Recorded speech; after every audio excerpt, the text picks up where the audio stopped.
முதல்ல வர்றது எப்படியும் போயிடுவோம், அவனும் திரும்ப எப்படியும் எழுப்பிடுவான். என்னமாவது பதில் சொல்லணும், அல்லது என்னமாவது கையில் கொஞ்சம் அக்கௌண்ட்டில் பேலன்ஸ் வேணும். ஒன்றும் இல்லாமல் போய், ஏன்னா அதுக்கப்புறம் அங்கே எந்த ரீசார்ஜும் பண்ண முடியாது, யாரும் உதவ முடியாது, எல்லாம் சொல்லிட்டான். அதனால் வந்து நிற்கிற போதே கொஞ்சம் கையிருப்போடு போக வேண்டுமே. நமக்கு என்ன வேணாலும் பிடிக்கும், மரணத்தை தவிர அதன் பேச்சுகளை தவிர. சில பேர் மௌத்தை பற்றியெல்லாம் ராத்திரியில் பேசாதீங்கன்றுவாங்க. அம்மா ஒரு சைஸாக இருக்குது, நீங்கள் அப்படியெல்லாம் பேச வேணாம். சில பேர் ஜனாசா மகரிபில் வச்சா வரமாட்டான். ஆமாம், அலர்ஜி. எங்கே பின்னாடி தொழுவருக்கு போய் ஏதாவது அவர் கண்ணில் பட்டு அவர் நம்மளையும் நீயும் வாப்பான்ட்டாருன்னா கொஞ்சம் இருக்கு. கபிரிஸ்தானுக்கு பக்கத்தில் உள்ளவன் பூரா காலி பண்ணிட்டு போயிடுவான். நடக்காது. இப்போவே சில பேர்த்துக்கு பயம் இருக்குல்ல. சில பேர் ஜனாசா வீட்டு வரையும் போய் ஜனாசாவை பார்க்க மாட்டாங்க. சில பேர் ஜனாசாவை எல்லாம் பார்த்துட்டு அங்கிருந்து எஸ்கேப்பு கபிரிஸ்தானுக்கு போக மாட்டாங்க. அப்படியே கபிரிஸ்தான் வரையும் போனாலும் 4 தக்பீர் ஓதி தொழுதுட்டு அப்படியே ரிட்டன். அந்த கபரு குழி வரையும் போகிறதில்ல. எங்கே ஸ்லிப்பாகி விழுந்துருவோமோன்னு நினைக்கிறாங்களோ என்னமோ தெரியலை, அது விழுகிறதில்லை. கபர் மரணம் என்று சொல்லுகிற போதே நமக்கு ஏற்படுகின்ற இந்த அலர்ஜி, ஸல்லல்லாஹு அலைஹி வஸல்லம் சொல்லுகிறார்கள், உண்மை மட்டும் தெரிஞ்சதுன்னா நீங்க அடக்க மாட்டீங்க. தெரியாதனால தான் ஒரு தைரியத்திலேயே நம்ம வண்டி ஓடிட்டு இருக்கு. அப்பப்போ மரணத்தை பற்றி லேசாக நினைக்கிறது, அப்புறம் அதை நினைக்கிறதே தப்புன்னு நினச்சிக்கிட்டு சி அஸ்தக்ஃபிருல்லாஹ். உடனே வீட்டில் பேசி பாருங்க, என்னமோ ஆண்டவன் மௌத்தாக்குற வரை உடனே மனைவி சொல்லு, ஏன் கண்டதெல்லாம் பேசுறீங்க? கண்டதெல்லாமா இது? உண்மையே இதுதான். வீட்டில் பேச விட மாட்டாங்க. யாராவது சொல்லி பாருங்க, நான் மௌத்தா போனா எனக்கு பின்னாடி நீ இதெல்லாம் நீங்க ஏன் அதையெல்லாம் இப்ப பேசுறீங்க? வீட்டுல எல்லாத்தையும் அழுக வச்சுக்கிட்டு பேசாம இருங்க. அப்படின்னா அது வந்து பேசக்கூடிய, நினைக்கக்கூடிய, விவாதிக்கக்கூடிய சப்ஜெக்டே இல்லை அப்படின்ற முடிவுக்கு நாம வந்துடுறோம். உண்மை என்ன தெரியுமா? மௌத்தாகிற வரையும் தான். அவரு இவரு இன்ஜினியர், டாக்டர், ப்ரொஃபஸர், முதல்வர், கல்லூரி முதல்வர், பெரிய இமாமு, பெரிய அஜர்த்து, ஆட்டா உடா எல்லாம் வியாபாரி, பணக்காரர், கோடீஸ்வரர். மௌத்தா போனோன்னு நம்மளுக்கு பேர் ஜனாசா. என்னான்னு விசாரிப்பான் முதல்ல. அப்படியா? இன்னால இல்ல எப்போ? உடனே ஒரு சின்ன ஹிஸ்டரி வரும். நைட்டு வந்தாரு, இடியாப்பம் சாப்பிட்டாரு, அப்புறம் இப்படி படுத்தாரு, இப்படி ஆனாச்சு, போயிட்டாரு. அப்படியா? அடுத்த கேள்வி, எப்போ எடுக்கிறான்? நம்மளை டிஸ்போஸ் பண்றதுல இந்த உலகம் ரொம்ப தயாரா இருக்கு. நீங்க நினைக்கிற மாதிரி எவ்வளவு பெரிய பிரைம் மினிஸ்டரா இருந்தாலும் அவன் வச்சுக்க தயாரா இல்லை. பூமியில வைக்க முடியாது. எவ்வளவு பெரிய போஸ்ட், அவர் நோபல் பரிசெல்லாம் வாங்கட்டுமே, எல்லாம் வாங்கட்டும், அடுத்த நிமிஷம் எப்ப எடுக்கிறாங்க? இதுதான் கேள்வி. போஸ்ட் பண்றதுன்னு அர்த்தம். அதனால தான் வந்து இரங்கல் தெரிவிக்க வர்றவங்களுக்கு அஞ்சலி செலுத்துறதுங்கிறான். அஞ்சல்னா போஸ்ட். போயிரு, இங்க இருக்காதேன்னு அர்த்தம். நீ இங்க இருக்க வேண்டிய ஆள் இல்ல. யாராவது ஒருத்தர் சொல்லி பாருங்க, எப்ப எடுக்கிறாங்கன்னு நீங்க கேக்குறீங்கல்ல, அவங்க சொல்லுவாங்க அது நாளைக்கால. ஏன் அவ்வளவு லேட்டு? உடனே என்ன அவன் முடிவோடு இருக்கான், சீக்கிரமா அனுப்பணும். மார்க்கமா அப்படித்தான் சொல்லுது. அடுத்த பக்கத்துல அடைக்கிது. அப்புறம் சொல்லுவாங்க, இல்ல பாரின்ல இருந்து அவங்க மகன் வரணுமா, அவங்க இது வரணுமா, சொந்தக்கார வரணுமா. அதான். ஓ அப்படியா? இருந்தாலும் ரொம்ப லேட் பண்றாங்க, முன்னாடியே எடுத்துடலாம். நம்மை அனுப்பி வைப்பதில் உலகம் ரொம்ப வேகமா இருக்கு. பிறந்த குழந்தையை பார்க்க வருவதிலே கூட தாமதமாகும். ஆனா ஜனாசாவை பார்க்க வர்றதுக்கு எல்லாம் சீக்கிரமா வந்துடுவோம். ஏன்னா அவரை அனுப்பியாக வேண்டும். அப்ப அனுப்புவதற்கு உலகமே முடிவாக இருக்கிற போது நாம் யோசிக்க வேண்டும் அல்லவா? போகுவதற்கு தயாராக இருக்கிற நாம் எந்த அடிப்படையில் இருக்கிறோம்? உண்மையாகவே யோசிச்செல்லாம் பார்த்தா வாழ்க்கை கசந்து போகும். ஆனா ஒரு நாளைக்கு ஒரு தடவை 2 நிமிஷமாவது மௌத்தை யோசிச்சா பாவம் செய்ய மாட்டான். ஸல்லல்லாஹு அலைஹி வஸல்லம் அதனால தான் சொன்னாங்க, உங்கள் இன்பங்களை முறித்து போடும் மரணத்தை நீங்கள் அதிகம் நினைவு கூறுங்கள். மரணத்தை நினைச்சா என்ன ஆகும் அப்படின்னா, அடிக்கடி தௌபா செய்யற தௌஃபீக் கிடைக்கும். அடிக்கடி பாவம் செய்யறப்ப அந்த நினைப்பு வந்துடும். பாவம் குறைவதற்கு தேவை மரணத்தினுடைய சிந்தனை. என்ன ஒரு கொடுமை தெரியுமா வாழ்க்கை? இந்தாங்கிறதுக்குள்ள திரும்பி போற வாழ்க்கை. முதல்லையாவது பரவாயில்ல, இப்போ எவ்வளவுலாம் சூப்பர் ஃபாஸ்ட்ல போயிட்டு இருக்கு தெரியுமா? ஜமானா போன சும்மா வந்தது தெரியல, நாளைக்கு சும்மா ஒரு மாதம் ஒரு வருடம் எவ்வளவு காலம் வேகமாக போகிறது தெரியுமா? இப்படி வேகமா போற இதுல நமக்கு 60க்கு 70க்கு இடையில ஆயுசுன்னா எவ்வளவு சொற்ப காலம் நம்ம வாழ்றோம் தெரியுமா?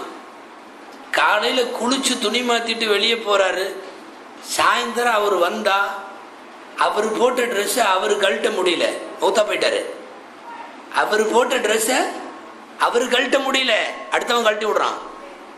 காலையில குளிச்சுட்டு போனவரை திரும்ப ஊரே சேர்ந்து சாயந்தரம் குளிக்க வைக்குது. யோசிக்க வேண்டும். என்ன நிமிர்ந்த நடை, என்ன கம்பீரமா ரோட்ல உலாவனவர் மடக்கி போட்டானல்ல. நிக்க வைக்க முடியாது ஜனாசாவை, உட்கார வைக்கிறது இல்ல ஜனாசாவை, படுக்க வைத்து விடுகிறானே. மிகவும் குறுகிய ஒரு காலத்தில் அந்த சூழ்நிலையை எதிர்கொள்ள போகிற மனிதன் பெரிய அமல் நிறைய செய்யலைன்னாலும் கொஞ்சம் டெய்லியும் நான் மௌத்தா போயிருவேன்னு நினைச்சா போதும், பாவங்கள் குற்றங்கள் பெரிய கட்டுப்பாட்டுக்கு வந்துவிடும். எல்லா தொடர்புகளும் முறிஞ்சு போயிருமே. அதாவது இப்போ கையை கழுகுவோம், தட்டை தூக்கிட்டு போறதுக்கு மனைவி இருக்கு, தண்ணி கொண்டு வந்து தர்றதுக்கு ஆள் இருக்கு, சாப்பாடு கொண்டு வந்து தர்றதுக்கு ஆள் இருக்கு, கையை துடைக்கிறதுக்கு துணி தர்றான், கடையில் போய் உட்கார், எல்லாத்துக்கும் ஆள் இருக்கு, எல்லா தொடர்புல இருக்கும். அனைத்து தொடர்பும் அறுக்க செய்வது மரணம். எல்லா தொடர்பும் பக்கத்தில் யாரும் இல்லை, எதையும் எடுத்து கொடுக்கறக்கு. இன்னைக்கு தொடர்பு இந்த ஒரு போன் ஒன்று வந்துருக்கு, அல்லாஹ் அக்பர், செல்போன் எப்பவுமே அதுலயே இருக்கும். நாம் என்ன நினைக்கிறோம்னா அது கொஞ்சம் இல்லைன்னு வைங்களேன், மௌத்தா போன மாதிரி ஃபீல் பண்றான். ஐயோ போன் இல்லை, எங்கேயோ அது போய் உங்கள்ட்ட சார்ஜர் இருக்கு, அந்த குத்து குத்து, ஹலோ நான் ஆயத்தோட தான் இருக்கேன், இங்கேதான் இருக்கேன். ஒரு நாள் செல்போன் இல்லாம நாம வாழ்க்கையை நகுத்துறதுங்கிறது இன்னைக்கு பெரிய பாரமா தெரியுது. ஒரு நாள் போன் இல்லாம நம்மளால இருக்க முடியல. ஒட்டுமொத்த உலகத்தின் தொடர்பும் அருந்தது என்று சொல்லி அழைக்கிறான் அல்லவா. அந்த நொடி பொழுது எவ்வளவு கனமானது தெரியுமா? இல்ல அதுக்கு ஏதாவது கொஞ்சம் தயாரிப்புகள் கையில வேண்டுமே. இதுல வேற சில பேர் சந்தோஷமா பர்த்டே கொண்டாடுறான். எதுக்குன்னா பர்த்டே சோகமானது, சந்தோஷம் அல்ல, ரொம்ப சோகம். ஒரு பர்த்டே வருதுன்னா என்ன தெரியுமா அர்த்தம்? 40 முடிஞ்சது, 40 முடிந்தது, இது சந்தோஷம் இல்லை, சீக்கிரம் போறேன்னு அர்த்தம். என்னுடைய 50வது பிறந்த நாள், மவனை 10 வருஷம் தான் இருப்பேன். சோகமான நாள் பர்த்டே. இவன் அது இதையும் வச்சு கேக்கு வச்சு மெழுகுவர்த்தி வச்சு அதை பண்ணி ஹாப்பி பர்த்டே டு யூ, நீ சீக்கிரம் சாக போற, சந்தோஷம். காலண்டரை கிழிச்சு கிழிச்சு யாரோ ஒரு கவிஞர் எழுதியிருந்தார், காலண்டரை நீ கிழிக்கவில்லை, காலண்டர் உன்னை கிழிக்கிறது. ஒன் டே அவுட்டு, இன்னொரு நாள் அவுட்டு, கரெக்டா வந்தவொடனே காலண்டர் நின்றுக்கும், அவர் போயிடுவார். காலண்டர் உன்னை கிழிக்கிறது. எவ்வளவு சோகமானது தெரியுமா பர்த்டே. இவன் சந்தோஷமா கொண்டாடுறான். அது இதெல்லாம் அவனுங்க இந்த வெஸ்டர்ன் கல்ச்சர்ல அவனுக்கு கொண்டாடினது. 10 மெழுகுவர்த்தி சுத்தி வச்சிருவான், ஒரு கேக் ஒன்று வச்சிருவான். கேக்குக்கு கத்தி, எங்கேயாவது கேள்விப்பட்டிருக்கீங்களா? இல்லை, மெதுவான பொருளுக்கு இவ்வளோ பெரிய ஆயுதம், சர்ஜரியா பண்ண போற, கேக்குக்கு கத்தி கையில் எடுத்துக்குவான்.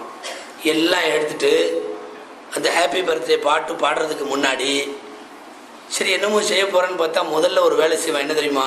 உப்புன்னு ஊதி எல்லா மெழுகுவர்த்தியும் அணைச்சிருவான். அணைச்சிட்டு ஹாப்பி பர்த்டே, என்ன தெரியுமா அர்த்தம்? 10 பேருக்கு சாவடிச்சாவது நீ மேல வந்துரு, ஹாப்பி பர்த்டே டு யூ. அவனுக்கு வேணா அது சரி, ஒரு ஈராக்க குழி தோண்டி புதைச்சு, ஒரு ஆப்கானை குழி தோண்டி புதைச்சு, எக்கச்சக்கமான முஸ்லிம் நாடுகளை குழி தோண்டி புதைச்சு மேல வர்றது அந்த மண்ணுக்கு சரி, அவங்களுடைய கல்ச்சருக்கு சரி. பர்த்டே சோகம். ஸல்லல்லாஹு அலைஹி வஸல்லம் பிறந்த நாள் அன்று திங்கட்கிழமை போன்ற நாட்களில் நோன்பு வைத்தார்கள். பர்த்டேவை செலிப்ரேஷன் பண்ணணும்னு யாருக்காவது ஐடியா இருந்தா ஒன்றும் தேவையில்லை.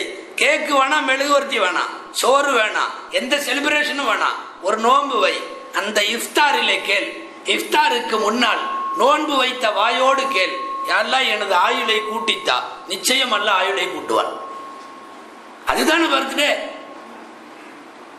மரணத்தை நோக்கி நம்மை நகர்த்துகிற நாட்கள் கூட நமக்கு சந்தோஷமாக போகிறது. உண்மை அப்படி இல்லை.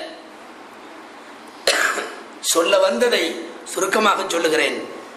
இந்த உலகம் மரணத்தை நம்ம நினைக்க விடாத அளவுக்கு நம்மளை துரத்துது, தொடர்ந்து துரத்துது. நாம தப்பிச்சாகணும். அற்புதமான அரபு கவிஞன் இம்ருல் கைஸ் பாடுவார், பமா கதா அஹதும் மின்ஹா லுபானதஹா வமன் தஹா இரபுன் இல்லா இலா இரபி. அழகான வரி. வாழ்ந்து முடித்த, வாழ்ந்து கொண்டிருக்கின்ற வயதானவர்கள் எல்லாம் இருக்கிறீர்கள். எவ்வளவு யதார்த்தமான வரி என்று யோசிப்பாருங்கள்.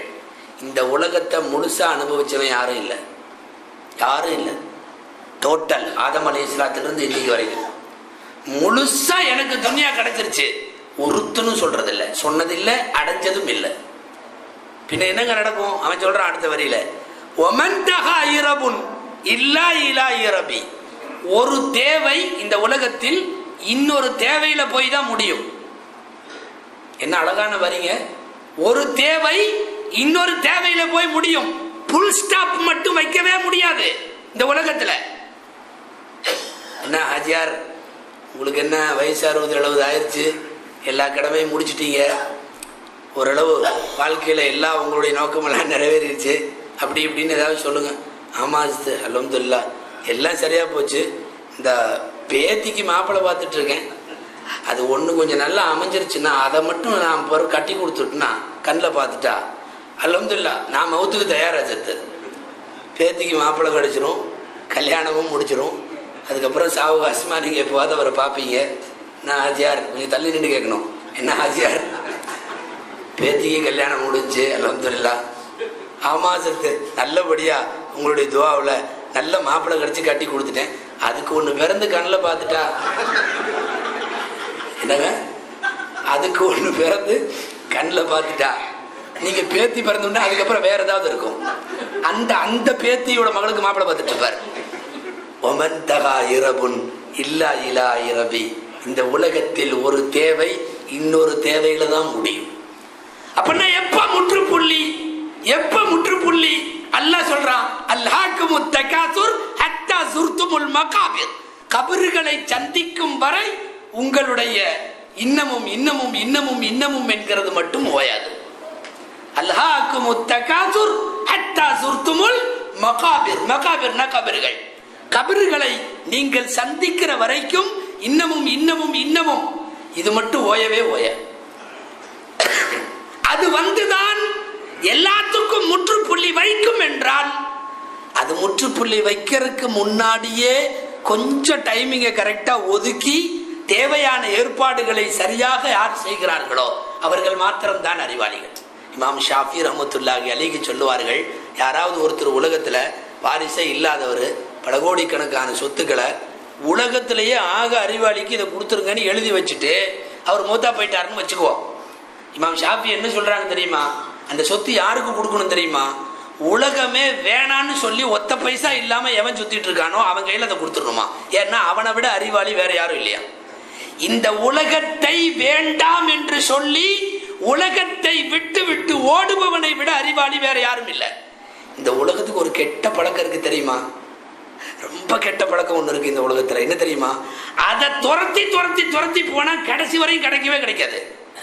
போய் தொலை, நீ வானான்னு சொல்லிட்டு இப்படி ஓடுனீங்கன்னா உங்களை அது துரத்தும். உண்மை வேண்டாம் என்று சொன்ன நபிமார்களை துனியா துரத்துகிறது, வலிமார்களை துனியா துரத்துகிறது.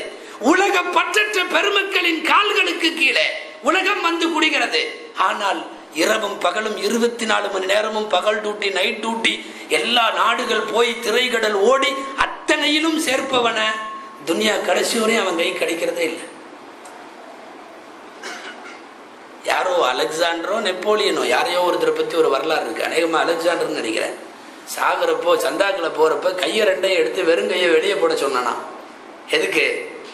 இவ்வளவு பெரிய உலகத்தின் நாடுகளை கட்டி ஆண்ட நான் கூட போறப்ப 10 பைசா கொண்டு போகல, இங்க பாரு வெறும் கையே, நான் அலெக்சாண்டர் போகிறேன். உண்மை தானே? கொண்டு போறதெல்லாம் ஒண்ணும் இல்லை, ஒன்னும் வைக்க முடியாது. அவருக்கு பிடிச்சது பிடிக்காதது எல்லாம் வெளியே தான், அங்க ஒன்னும் வைக்க முடியாது. எதையாவது அப்படி வைக்கிறதுக்கு அனுமதி இருக்கா? நமக்கு பிடிச்ச ஐட்டம் ஏதாவது கொண்டு போறதுக்கு அப்படியெல்லாம் அனுமதி இருந்துச்சுன்னு சொன்னா அவர் ஒருத்தர் சந்தாக்கு முன்னாடி போகும், பின்னாடி 10 சந்தாக்கு போகும் நம்மள்கிட்ட. அவருக்கு பிடிச்ச உப்புக்கணும், அவருக்கு பிடிச்ச இடியாப்பம் எல்லாம் தான் போகும். எதுவும் இல்லையே, ஒரு ஒத்தை துணியை தவிர. எனவே அந்த மரணத்தை நோக்கி திடீரென்று நம் தொடர்புகளுக்கு முற்றுப்புள்ளி வைத்து விடுகிற மரணத்தை நோக்கி, அந்த கபரை நோக்கி, மறுமையை நோக்கி பயணப்பட வேண்டுமே.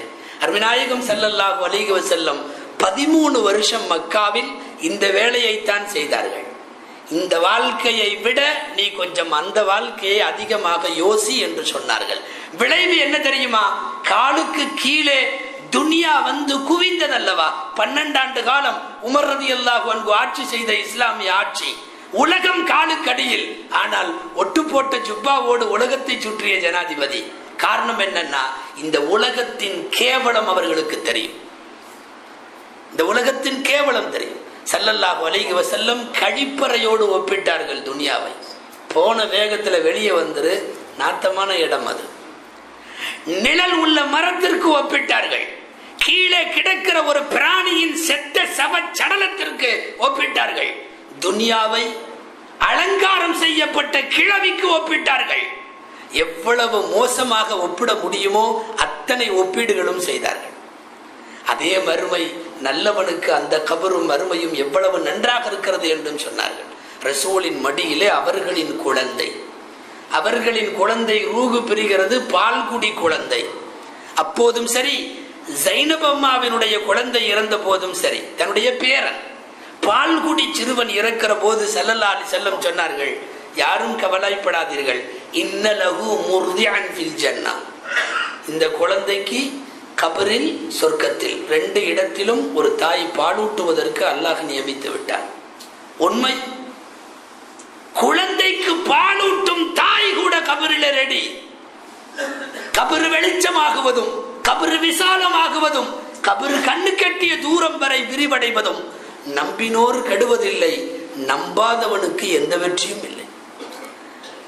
நம்பி ஏதாவது அல்லாஹ்விடம் வாங்கிக் கொள்வதை விட நம்பாமல் அப்படி மறுப்பாளனாக ஏன் போகணும்?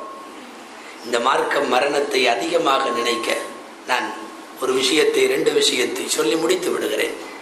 இந்த மார்க்கத்தை பொறுத்தவரை மரணத்தை நாம் அதிகமாக நினைக்க வேண்டும் என்பதற்கு 2 வழி சொன்னது. 2 வழி. ஒரு வழிதான், நாம் அந்த வழியை செய்யறோம், ஆனா கொஞ்சம் அர்த்தத்தை யோசிக்காமல் செய்யறோம். இன்னா லில்லாஹி வ இன்னா இலைஹி ராஜிஊன். உலகத்திலேயே உயர்தரமான வேறு எந்த சமயமும் தன்னுடைய மரண செய்தியை கேட்கிற போது யாரும் சொல்லாத வார்த்தை இஸ்லாமியர்கள் மட்டும் சொல்லுகிறார்கள், இன்னா லில்லாஹி வ இன்னா இலைஹி ராஜிஊன். இன்னா லில்லாஹிக்கு அர்த்தம் என்ன தெரியுமா? அவர் போயிட்டாரா, எல்லாம் அங்கதான் போகணும். வ இன்னா இலைஹி ராஜிஊன், நானும் அடுத்து போக போறேன். 2 தத்துவம்.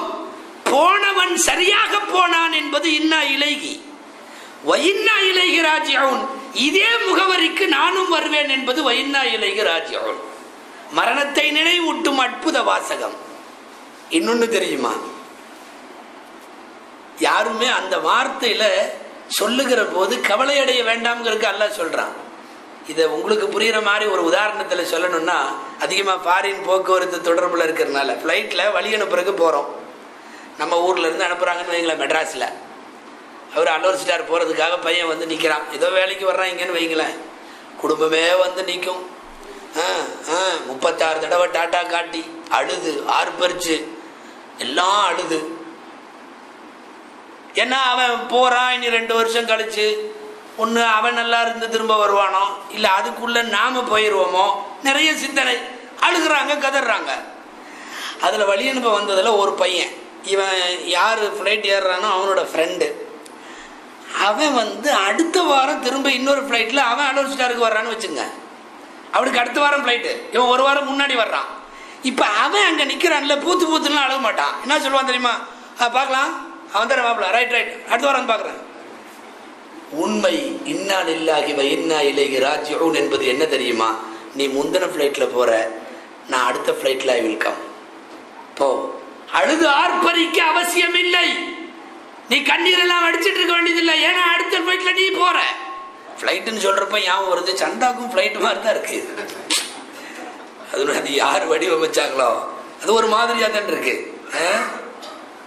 ஆகிரத்தை நோக்கி போகிற பிளைட் அது. இன்னா லில்லாஹி வ இன்னா இலைஹி ராஜிஊன். நீ முன்னால போ, நான் அடுத்து வர்றேன். இன்னா லில்லாஹி வ இன்னா இலைஹி ராஜிஊன் என்கிற மார்க்கத்தினுடைய தத்துவம் மரணத்தை எல்லாருக்கும் நினைவூட்டுவது. அல்லாஹ் சொல்லித் தருகிற, நபிகள் ஸல்லல்லாஹு அலைஹி வஸல்லம் கற்றுத் தருகிற இரண்டாவது வழி மரண சிந்தனைக்கு ஜனாசா. மௌத்தை பார்க்கறது சுன்னத்து, மௌத்துடைய நிலைமையில் இருக்கிறவங்கள போய் விசாரிக்கிறது சுன்னத்து, மௌத்தானதுக்கு பிறகு அதில் கலந்துக்கிறது சுன்னத்து, ஜனாசா கூட நடக்கிறது சுன்னத்து, ஜனாசா முன்னால போறப்ப பின்னாடி நடந்து போறது உகது மலை அளவு நன்மை, போய் தொழுகையில கலந்து அடக்கத்திலையும் கலந்தா 2 உகது மலை அளவு நன்மை. ஜனாசா தொழ வைத்து விட்டு மையத்து கபருக்குள்ள வைக்கிற வரையும் கபருஸ்தான்ல இவரு உட்காராம, இன்னைக்கு பெரும்பாலும் அங்கெல்லாம் தின்ன போட்டு விட்டுறான். மையத்து உட்காராதுக்கு முன்னாடி இவங்க உட்காந்துருவாங்க அரட்டை அடிக்கிறதுக்கு. உட்காந்து வேற ஏதாவது பேசுவான்னு நினைக்கிறீங்களா? அவரை பற்றி தான் பேசுவான். போய் சேர்ந்தான், என்ன பண்ணான்னு தெரியுமா? மார்க்கம் சொல்லுது, 1000 கெட்ட செய்தி 999 கெட்டது அவர் பண்ணியிருந்தாலும் ஒன்று நல்லது இருந்தால் அதை மட்டும்தான் நீ பேசணும். 999 பேசக்கூடாது. நடந்தது தான், ஆனால் பேசக்கூடாது. ஏன்னா இறந்ததற்கு பிறகு நாம் பேசுகிற அத்தனை வார்த்தையும் துஆ. அவன் போயிட்டானே, அதற்கு பிறகு எதற்கு அவனை பற்றி? இன்னும் சில பேர் ரொம்ப பெரிய தத்துவவாதின்னு நினைப்பு. அவன் சொல்லுவான், மௌத்தா போனவங்களை பற்றி பேசக்கூடாது, இருந்தாலும் சொல்கிறேன் அப்படிமா. இவன் எவ்வளோ பெரிய உதவி! எப்படிங்க? போனவங்களை பற்றி பேசக்கூடாது, இருந்தாலும் சொல்கிறேன், அந்த ஆள் சரியில்லை. இது சரியில்லைன்னு சொல்கிறதுக்கா இவ்வளவு பீடிகை போட்டு? ஜனாசாவிலே முழுமையாக பங்கேற்குதல், இது இந்த மார்க்கம் வைத்திருக்கின்ற 2வது வழி. நமக்கு அதை கண்டாவே அலர்ஜி. மவுத்து ஒரு ரூம்ல இருக்குல்ல, ஒரு வீட்டில் மவுத்து ஆயிடுச்சு, ரூம்ல மவுத்து இருக்கு. யாரையாவது சொல்லி பாருங்க, இன்னைக்கு அங்கே உள்ள கொஞ்சம் படுத்துரு. நீ வேற ஜனாசா, ஏன் உயிரோட உள்ளவன் கூட படுத்தாவது தூக்கத்தில் உதைப்பான், உருளுவான், என்னமோ வாய்ப்பு இருக்கு. இது ஒன்றும் அசையாது, காத்தால வரையும் அப்படி தான் இருக்கும், கட்ட மாதிரி. போய் படுறா, ஜனாசா மனுஷன் படுப்பானா? முடியல, அலர்ஜி ஆயிடுச்சு. இன்னொன்று தெரியுமா? நிறைய பள்ளிவாசல்ல இந்த கபரிஸ்தானுக்கு போறப்ப சலாம் சொல்றதுன்னு ஒன்று இருக்கு. அஸ்ஸலாமு அலைக்கும் யதார கௌமி முஃமினீன் வைனா இன்ஷா அல்லாஹு பிக்கும் லாஹிகூன் அல்லது அன்தும் ஸலஃபுனா வ நஹ்னு பில் அஸர். பெரும்பாலும் அந்த துஆவை தமிழ்நாட்டில் பெரும்பாலான இடத்துல அப்படியே எழுதிடுறோம், அரபிலேயே. உலமாக்களும் சரி, பள்ளி நிர்வாகிகளும் சரி, அப்படியே எழுதி போட்டுறாங்க. ஏன் தெரியுமா? டிரான்ஸ்லேஷன் எழுதி போட்டா பெரும்பாலான பேர் ஓத மாட்டாங்க. ஆனா கபரிஸ்தானுக்கு துஆ ஓதணும், போறப்ப சலாம் சொல்லணும். அவங்களுக்கு அந்த சலாம் என்ன வார்த்தை தெரியுமா? அது கபரிலே இருப்பவர்களே அஸ்ஸலாமு அலைக்கும், நாங்கள் விரைவில் வருகிறோம். டிரான்ஸ்லேஷன் போட்டா யாராவது படிப்பாங்களா? வருவான், வந்து அந்த போர்டு அந்த ஆள் படிப்பான், நாங்கள் மன்னரை வாசிகளே அஸ்ஸலாமு அலைக்கும் இன்ஷா அல்லாஹ் விரைவில். அஜர்த்தே, இது என்ன எழுதி போட்டிருக்கீங்க? நல்லா இருக்கிறது பிடிக்கலையா கொஞ்ச நாளைக்கு? சில துஆ இருக்கு அப்படியே அரபியில ஓதி ஆமீன்ட்டா பிரச்சனையே கிடையாது. கரெக்டா தர்ஜுமா மட்டும் தெரிஞ்சது, அந்த துவாவையெல்லாம் நாம ஓதவே மாட்டோம். அப்படி நிறைய துவா ஏற்கனவே இருக்குல்ல. யாரெல்லாம் என்னை மிஸ்கீனாக வாழவை, என்னை மிஸ்கீனாக மௌத்தாக்கு, மறுமையில என்னை மிஸ்கீன்களின் கூட்டத்தில் எழுப்பு. நபி ஸல்லல்லாஹு அலைஹி வஸல்லம் துவா கேட்டாங்க. ரசூலுல்லாஹ்வுடைய சுன்னத்துல நாம எத்தனை பேர் இந்த துவா ஓதுவோம்? ஏற்கனவே வியாபாரம் கம்மியா இருக்கு, கொஞ்சம் சும்மா இருங்க. அதனால இதுக்கெல்லாம் டிரான்ஸ்லேஷனே பண்றது கிடையாது, அப்படியே அரபியில ஓதிட்டா ஆமீன், அவ்வளவுதான். இப்ப மரணத்தினுடைய முக்கியமான சிந்தனைகளில் 2 விஷயம். இன்னா லில்லாஹி வ இன்னா இலைஹி ராஜிஊன் சொல்லுகிறது, நீ விரைவிலே போவாய். ஜனாசாவும் அது சம்பந்தப்பட்ட தொடர் நடவடிக்கைகளும் சொல்லுகிறது, மீண்டும் நாம் போவதற்கு இந்த சிந்தனைகள் காரணமாக அமையும். சஜிதாவிலே மரணித்தவர்கள் நிறைய பேர், உமர் ரலியல்லாஹு அன்ஹு போன்று மெஹராபிலே மௌத்தானவர்கள் நிறைய பேர், போர்க்களத்தில் யுத்த களத்தில் மௌத்தானவர்கள் நிறைய பேர், குர்ஆன் ஓதி கொண்டிருக்கிற போது மரணித்த உஸ்மான் ரலியல்லாஹு அன்ஹு போன்றவர்கள் உண்டு. ஃபஜ்ர் தொழுகைக்கு பள்ளிவாசலுக்கு வருகிற போது வாசற்படியிலே வைத்து கொல்லப்பட்ட அலி ரலியல்லாஹு அன்ஹு உண்டு. மரணம் யார் யாருக்கோ எப்படி எப்படியோ வருகிறது. இன்றைய தேதியில் திடீர் மரணங்கள் அதிகமாக இருக்கிறது, திடீர் மரணம் அதிகமாக இருக்கிறது. அந்த திடீர் மரணங்கள் நம்மை தாக்குவதற்கு முன்னால் தேவையான எல்லா தயாரிப்புகளும் செய்தாக வேண்டும்.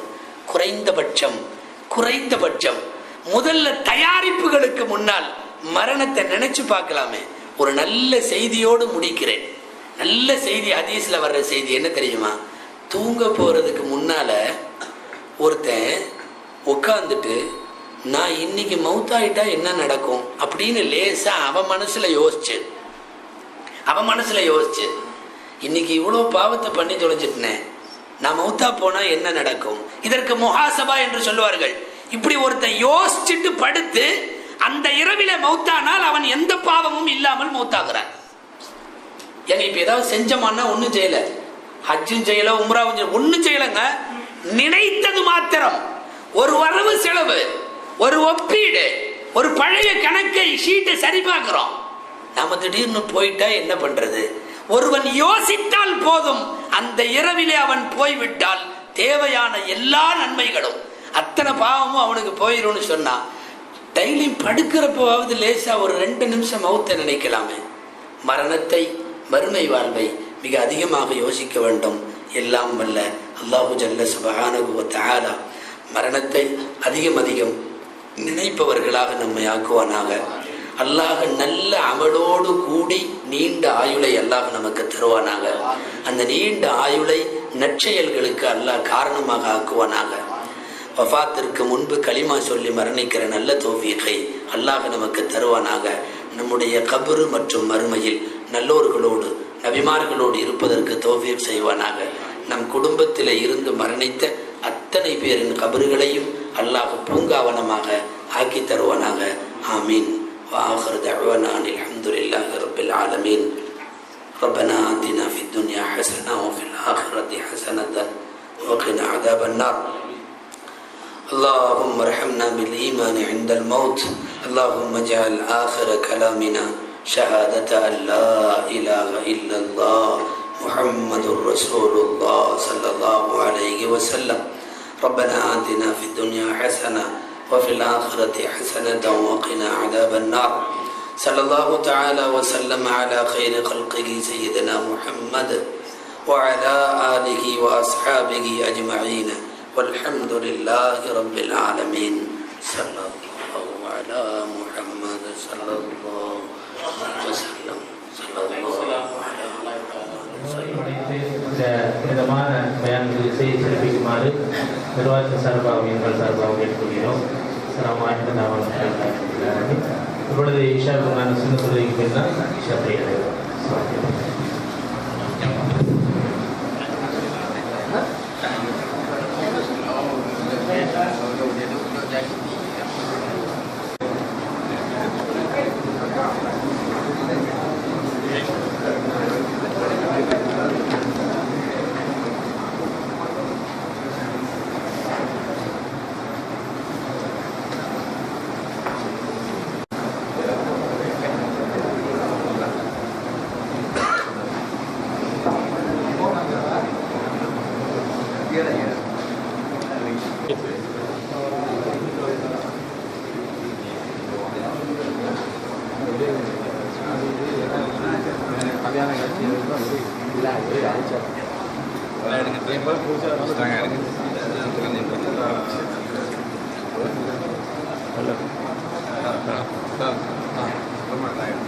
சொல்லுங்கள்.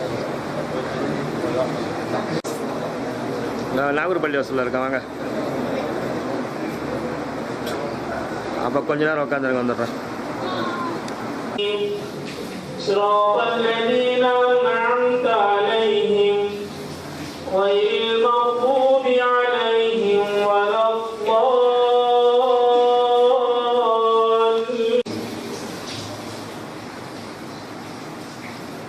ألا